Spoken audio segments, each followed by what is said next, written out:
This is Morten from Inkish. Chica and I are today in Ghent in Belgium.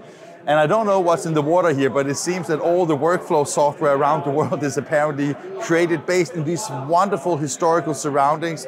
And today we are with a company that not so many people might know called 4Ps.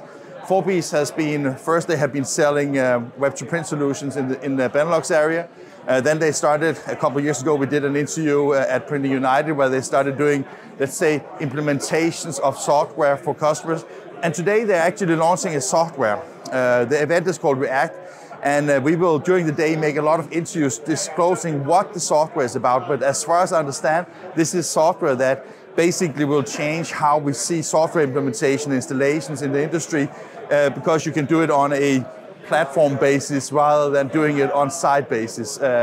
Very excited, and we will have a lot of interviews and also a lot of presentations about what this is about. So Chica and I, we will keep you updated during the day, so stay tuned.